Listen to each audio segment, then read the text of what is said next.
ఒక్క కాంగ్రెస్ పార్టీ కార్యకర్త మీద ఉన్నది.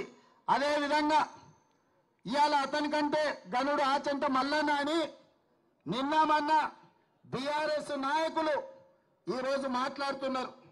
మేము మోడీ మీద కొట్లాడతామన్నారు. మరి ఆ సన్నాసులను అడుగుతున్నా, లక్షల కోట్ల రూపాయలు దోపిడీ జరిగితే ఒక్క రోజైనా మాట్లాడినరా మీరు అని. ఎందుకు ఇవాళ బీఆర్ఎస్ వాళ్ళు బీజేపీని ఎందుకు నిలదీస్తలేరు? సెబీలో జరిగిన కుంభకోణం, సెబీకి సంబంధించిన జేపీసీ విషయంలో బీఆర్ఎస్ విధానం ఏందో తెలంగాణ ప్రజలకు చెప్పాలి. మీరు బీజేపీలో విలీనమవుతున్నారంటే కాదు కాదు మేము చర్చలలోనే ఉన్నామంటారు. మీరు విలీనమవుతారో మీరు మలీనమవుతారో మాకు సంబంధం లేదు.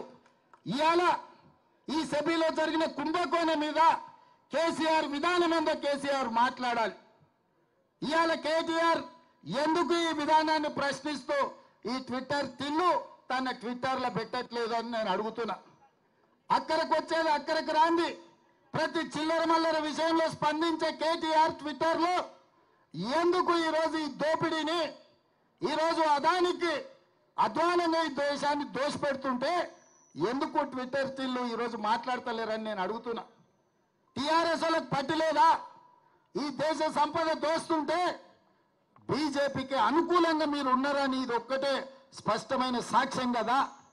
నిజంగానే బీఆర్ఎస్ బీజేపీలో విలీనం కాకపోతే, బీజేపీ బీఆర్ఎస్ చీకటి ఒప్పందంలో కాంగ్రెస్ కు వ్యతిరేకంగా కొట్లాడకపోతే ఈ జేపీసీ విషయంలో బీఆర్ఎస్ విధానం ఏందో తెలంగాణ ప్రజలకు చెప్పాలి. ఇవాళ ఆ సన్యాసులు మోడీని, అమిత్ షా గారిని మెప్పించడానికి, సంతోషపెట్టడానికి అంతర్జాతీయ ఎయిర్పోర్టుకున్న రాజీవ్ గాంధీ పేరు తీసేస్తామంటారు. సచివాలయం ముందర ఉన్న విగ్రహాన్ని తొలగిస్తామంటారు.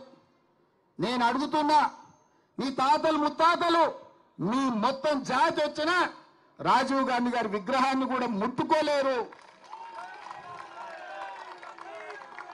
మళ్ళొక్కసారి నేను చెప్పదలుచుకున్నా, రాజీవ్ గాంధీ విగ్రహం మీద చెయ్యేస్తే మీ ఈపు చింతపండు కాకపోతే నా పేరు మార్చుకుంటా అని నేను చెప్పదలుచుకున్నా.